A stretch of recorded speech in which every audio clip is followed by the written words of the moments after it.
ఆరోగ్యానికి అడ్రస్ మారింది. Out fit ధరిస్తున్నారా మరి?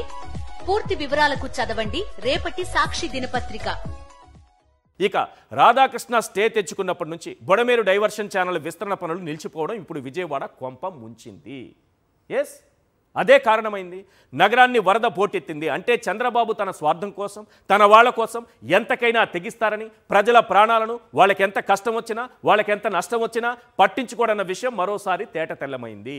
2014లో తమ ప్రభుత్వం బొడమేరు కోసం 464 కోట్లు కేటాయించమని చంద్రబాబు చెబుతున్నారు. ఆ జీవో 2014 అక్టోబర్ 9న వచ్చింది. మరి 5 ఏళ్లలో చంద్రబాబు, ఆయనగా చెప్పారు, 5 ఏళ్లలో చంద్రబాబు ఎందుకు మరి అక్కడ ఎలాంటి పనులు చేపట్టలేదు?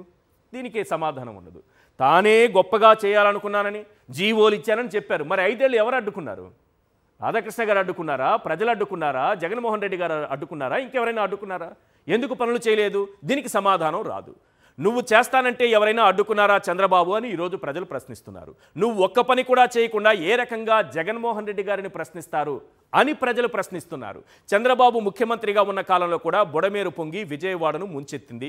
89లో, 95లో, 96లో, 98లో ఈ 4 సార్లు బొడమేరు వరదలు వస్తే 3 సందర్భాల్లో చంద్రబాబే ముఖ్యమంత్రిగా ఉన్నారు.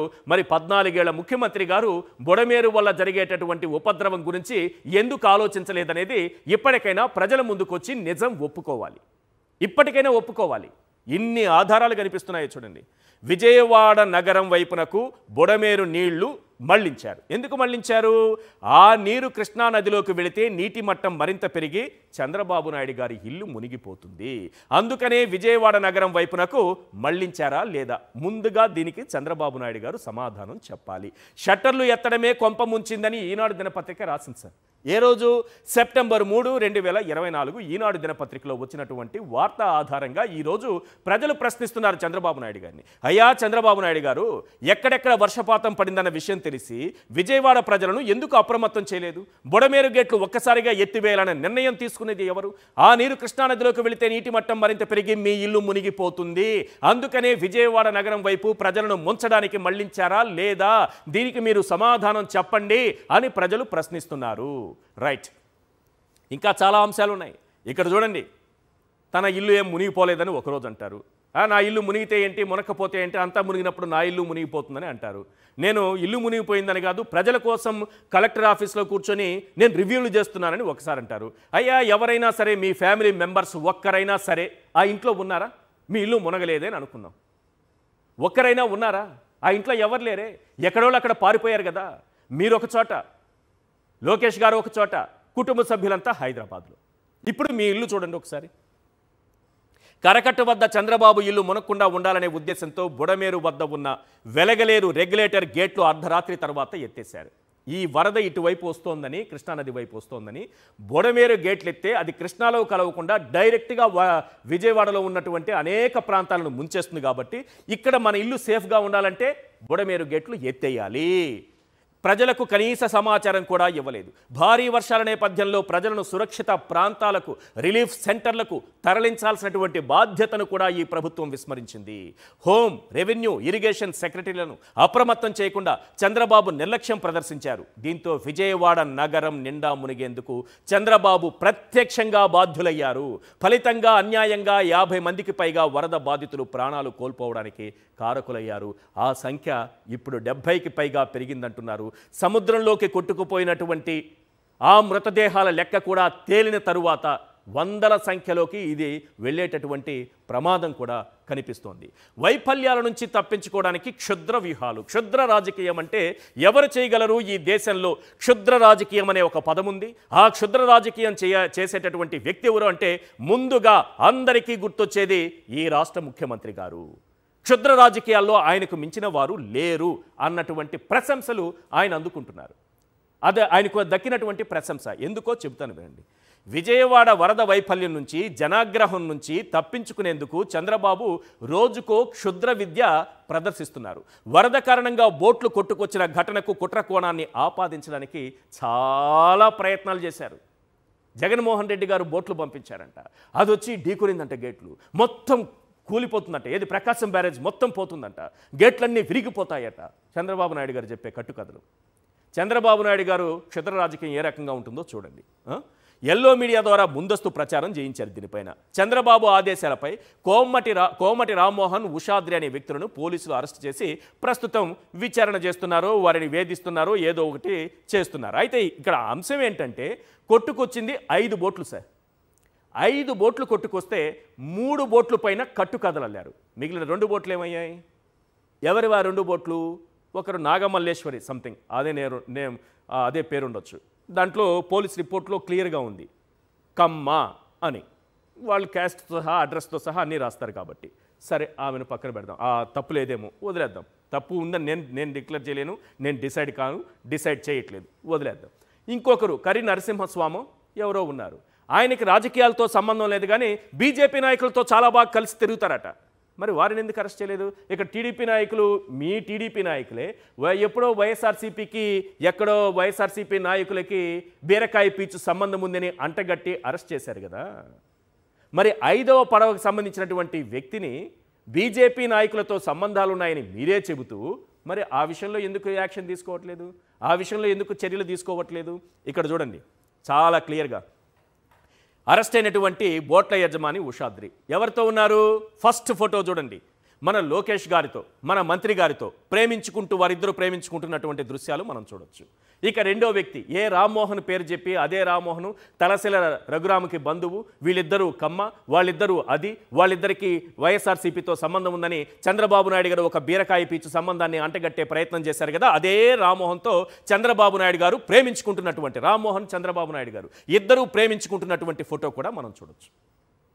వారి ప్రేమ ఏ రకంగా ఉందో చూడండి సార్. ఉషాద్రి లోకేష్ గారితో ఉన్నారు, రామ్మోహన్ గారు చంద్రబాబు నాయుడు గారితో ఉన్నారు. మొత్తం వ్యవహారాన్ని తీసుకొచ్చి వైఎస్ఆర్సీపీకి, జగన్కి అంటగట్టేశారు. అవి మన తెలివితేటలు. దీన్నే క్షుద్ర రాజకీయం అంటారు. రామ్మోహన్ తనకున్న బోట్లను 4-5 ఏళ్ల క్రితమే ఉషాద్రికి విక్రయించారు. టీడీపీ ఎన్ఆర్ఐ విభాగం అధ్యక్షుడు చంద్రబాబుకు అత్యంత సన్నిహితుడు కోమటి జయరాం. ఈయన పేరు చెప్తే అందరికీ గుర్తొచ్చేది పేదవాళ్ళకి. పేదవాడికి డబ్బులు పడేస్తే మన కాళ్ళ దగ్గరకు వస్తారు. వాడికి పెళ్ళాం ఉంది, వాడికి బెడ్ ఉంది, మనం ఎన్ని డబ్బులైనా ఖర్చు పెడదాం, చంద్రబాబు నాయుడిని ముఖ్యమంత్రి చేసుకోవాల్సినటువంటి బాధ్యత మనందరిపైన ఉంది. అందరూ రండి, ఎన్ఆర్ఐలు అందరూ కోట్లు తీసుకురండి, పేదవాడికి విసిరేయండి, కుక్కల్లా మన కాళ్ళ దగ్గరకు వచ్చి మనకు ఓట్లేస్తారని పబ్లిక్గా మాట్లాడిన ఆ కోమటి జయరామ్కి సంబంధించిన బంధువే ఈ రామ్మోహన్ కూడా. నారా లోకేష్తో ఉషాద్రికి సంబంధాలున్నాయి. ఉషాద్రికి వైఎస్ఆర్సీపీతో ఎలాంటి సంబంధం లేకున్నా పార్టీకి చెందిన వ్యక్తినేనని చెప్పాలంటూ విజయవాడ 1 టౌన్ పోలీసులు ఆయన పైన ఒత్తిడి చేశారంటే ఇంతకంటే దౌర్భాగ్యం, ఇంతకంటే దుర్మార్గం ఇంకొకటి ఉంటుందా? బ్యారేజీని ఢీకొట్టినటువంటి మిగిలిన 2 బోట్ల సంగతి ఈ రోజు వరకు తేల్చలేదు. ఇది క్లియర్గా నేను ఇంతకుముందే మీకు బిగ్ క్వశ్చన్లో క్లియర్గా చూపించా. ఆ 2 బోట్లు ఎవరివి, వారిని మాత్రం ఎందుకు పక్కన పెట్టారనేది. రైట్, మిగతా విషయాలకు వద్దాం. ఇప్పుడు చంద్రబాబు నాయుడు గారి నివాసం ఇది మునిగిపోతుందనే బుడమేరుకు గేట్లు ఎత్తేశారు సార్. అక్కడ బుడమేరు గేట్లు వెలగలేరు దగ్గర ఉన్నటువంటి ఆ రెగ్యులేటర్ దగ్గర ఉన్నటువంటి ఆ గేట్లు ఎత్తేయకపోతే ఏమవుతుంది అంటే బుడమేరు నుంచి వచ్చేటటువంటి నీరంతా కూడా కృష్ణానదిలో కలిసి చంద్రబాబు నాయుడు గారి కరకట్ట నివాసం నుంచి ముందుకి ప్రకాశం బ్యారేజ్ దగ్గరికి వస్తుంది సార్. ఇప్పుడు ఆ గేట్లు ఎత్తేస్తే ఏం జరుగుతుందంటే అది డైరెక్ట్గా కృష్ణానదికి రాకుండా అటు విజయవాడ వైపు వెళ్ళిపోతుంది. విజయవాడ వైపు వెళ్ళిపోయి ఈరోజు ఎన్ని కాలనీలు మునిగాయో ఆ కాలనీల మీద నుంచి వెళుతుంది. అది దాదాపు 15,000 క్యూసెక్కులు ఒకేసారి వచ్చాయన్నారు. అవి ఎన్ని క్యూసెక్కులు పెరిగిందో మనకు తెలియదు. పెరిగింది, వదిలేశారు, ఎత్తేశారు రాత్రికి రాత్రి. కానీ ఇక్కడ ప్రధానమైన అంశం ఏంటంటే ఆ గేట్లు ఎత్తకపోతే ఇక్కడ చంద్రబాబు నాయుడు గారి నివాసం మునిగిపోతుంది. మరి ఈ నివాసం ఏమైనా ఆయన కట్టుకున్నారా? అక్రమ నివాసమే. అక్రమ నివాసం ఈయన కట్టుకుందా, లేకపోతే ఇది ప్రైవేటు వ్యక్తిదా, లేకపోతే ఇది ప్రభుత్వానిదా, లేకపోతే ఆయన అద్దె చెల్లిస్తున్నారంటే సంవత్సరానికి ఒక మాట వస్తుంది సార్. అసెంబ్లీలో ఒక మాట, ప్రెస్ ముందు ఒక మాట, బయట ప్రచారంలో ఇంకో మాట.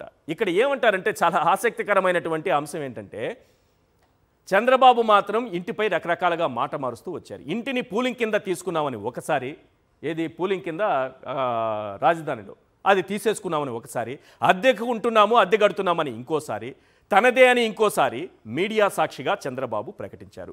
అది గవర్నమెంట్ ఇల్లని, రమేష్ ఇవ్వకపోయినా ల్యాండ్ ఎక్విజిషన్ లేదా ల్యాండ్ పూలింగ్ కింద తీసుకున్నామని వాళ్లే చెప్తారు. ఇక్కడ ఆ ఇంటిని ప్రభుత్వానికి ఇచ్చేశామని లింగమనేని రమేష్ గారు, ఆ ఇంటిని అద్భుతంగా కట్టినటువంటి గొప్ప వ్యక్తి, మన కరకట్ట మీద చట్టాలను ఉల్లంఘించి అక్రమ మార్గంలో కట్టారనే ఆరోపణలు ఎదుర్కొంటున్నటువంటి వ్యక్తి, 6 జూలై 2019న లింగమనేని రమేష్ గారు ఏమంటారంటే, ఆ ఇంటిని ప్రభుత్వానికి ఇచ్చేసా, ఆ ఇల్లు ప్రభుత్వానిదే, ల్యాండ్ పూలింగ్ కింద ఇచ్చేసా, తీసుకోండి, నాకు దానికి సంబంధమే లేదు, నేను ఇచ్చేసా, నాకు దానికి సంబంధం లేదు. ఎంత గొప్ప మనసు ఉండాలి సార్ అలా ఇవ్వాలంటే, ఎంత గొప్ప మనసు. ఒక సంఘ సంస్కర్త, ఒక స్వాతంత్ర సమరయోధుడు కనిపిస్తున్నారు వారిలో. వీళ్ళిద్దరి మధ్య ఉన్న సంబంధాలు, ఐఆర్ఆర్ లింకు కేసులు మనకు తెలియంది కాదు. సరే, ఇప్పుడు చంద్రబాబు ఏమంటున్నారంటే, నేను ఉండే బిల్డింగ్ నా బిల్డింగ్ కాదది, రమేష్ అనే ఆయన డెవలప్ చేసుకున్నాడు, నేను తాత్కాలికంగా ఉంటున్నాను. సార్, అది కరకట్ట మీద అక్రమంగా నివసించినటువంటి నివాసం సార్, ఇల్లు సార్ అది. మీరు తాత్కాలికంగా మాత్రం ఎందుకుంటారు? నేను ఒక టెనెంట్, నేనేంటో వైలేట్ చేశానని సీఎం జగన్ అంటున్నారు. నేను స్పష్టంగా చెబుతున్నా, నేను ఎక్కడా వైలేట్ చేయలేదు, ఎక్కడా ఇల్లు కట్టలేదు అని చెప్పుకుంటున్నారు. ప్రభుత్వానికి ఇచ్చేసామని ఒకసారి, రెంట్కుంటున్నామని ఒకసారి, ల్యాండ్ అక్విజిషన్ కింద, ల్యాండ్ పూలింగ్ కింద దాన్ని స్వాధీనం చేసుకున్నామని ఒకసారి. సార్, ప్రభుత్వానిది అయితే చంద్రబాబు నాయుడు గారు ఎందుకుంటారు? 5 ఏళ్ల పాటు మళ్ళీ ఉన్నారు కదా అధికారం పోయిన తర్వాత, ఆ ఇంట్లోనే నివాసం ఉన్నారు కదా. రైట్, ఇప్పుడు ఇంత వ్యవస్థ చంద్రబాబు చేతిలో, ఆయన తెచ్చుకున్నటువంటి అధికారులే, ఆయన ఏర్పాటు చేసుకున్నటువంటి అధికార యంత్రాంగమే, ఆయన ఏరి కోరి తెచ్చుకొని వీళ్ళే సమర్థవంతులు, మిగతా అంతా కూడా జగన్ భక్త అధికారులని ముద్ర వేసి పక్కన పెట్టారు కదా. మరి మీ అధికార యంత్రాంగం, మీరు తెచ్చుకున్నటువంటి యంత్రాంగం, ఏరి కోరి తెచ్చుకున్నటువంటి అధికారులు ఏం చేశారయ్యా అంటే విజయవాడను ముంచేశారు, లక్షల మంది జీవితాలను బురదలో కూర్చేశారు. మీకు తోడుగా వాళ్ళు కూడా ఈ పాపంలో ఏ రకంగా భాగస్వాములు అయ్యారో వాళ్ళకు కూడా పాపం అంటుకునే పరిస్థితిని మీరే తీసుకొచ్చారు. ఇక్కడ అత్యంత కీలకమైన విషయం ఏంటంటే, ఈరోజు జగన్మోహన్ రెడ్డి గారి విజన్ అదే లేకపోయి ఉంటే ఈ కష్టాలు, ఈ నష్టాలు, ఈ బురద ఇవన్నీ ఇంకా పెరిగేవి. ఏం చేశారు జగన్మోహన్ రెడ్డి గారు? 2019 నుంచి 24 వరకు ఆయన తీసుకొచ్చినటువంటి వ్యవస్థలే ఈరోజు చంద్రబాబు నాయుడు గారికి, ఆయన అధికార యంత్రాంగానికి, మొత్తం ప్రభుత్వ వ్యవస్థకు దిక్కయ్యింది. వైఎస్ జగన్ ముందు చూపుతో ఏర్పాటు చేసిన వ్యవస్థలు ఎన్నో రకాలుగా ఈరోజు ప్రజలకు ఉపయోగపడుతుంటే వాటిని నిర్వీర్యం చేసేందుకు వాటిపై చంద్రబాబు, కూటమి నేతలు నిత్యం విష ప్రచారాలు చేశారా లేదా? గతంలో చేశారా లేదా? ఇప్పుడు ఆ వ్యవస్థలే చంద్రబాబుకి దిక్కయ్యాయా లేదా? సింపుల్. వరద సహాయక చర్యల్లో సచివాలయ ఉద్యోగులు, వాలంటీర్ల సేవను చంద్రబాబు ప్రభుత్వం వినియోగించుకుంటోంది. నెక్స్ట్, ఫ్యామిలీ డాక్టర్, 104, 108 రేషన్ వాహనాలను వాడుకుంటోందా లేదా? అవే దిక్కయ్యాయి సార్. ఏ రేషన్ వ్యవస్థను వద్దని చంద్రబాబు నాయుడు గారు అన్నారు, ఏ రేషన్ వ్యవస్థకి సంబంధించినటువంటి ఆ వాహనాలు ఇక మనకు అవసరం లేదు, ఇది ఒక తప్పుడు నిర్ణయం అన్నారు. అదే వాహనాల ద్వారా ఈరోజు సరుకులు, ఆహార పదార్థాలు సరఫరా చేసేటటువంటి పరిస్థితి ఏర్పడింది. ఒక్కటి చెప్తాను సింపుల్గా, రేషన్ వాహనాలు, సచివాలయ వ్యవస్థ, వాలంటీర్ వ్యవస్థ, రిటైనింగ్ వాల్ 375 కోట్లతో కట్టినటువంటి రిటైనింగ్ వాల్ 80,000 మందిని ఈరోజు వరద నుంచి కాపాడింది. 1,00,000 మందిని కాపాడింది. ఈరోజు దాదాపు 1,00,000 మందికి ఈరోజు ఒక అండగా నిలబడింది. That is vision. అది విజన్ ఉన్న నాయకుడు, నిజమైన లీడర్కి ఉండాల్సినటువంటి ఆలోచన. 108, 104 వాహనాలు, ఫ్యామిలీ డాక్టర్. ఈరోజు చంద్రబాబు నాయుడు గారు ఉపయోగించుకుంటున్నారు ఇవన్నీ. ఏ వ్యవస్థలపైన విషం కక్కారు, ఏ వ్యవస్థలు వద్దన్నారు, అధికారంలోకి రాగానే ఏ వ్యవస్థలనైతే పక్కన పెట్టేశారు, అవే వ్యవస్థలు ఈరోజు విజయవాడ వాసులను కష్టాల నుంచి బయటకు తీసుకురావడానికి ఉపయోగపడుతున్నాయి సార్.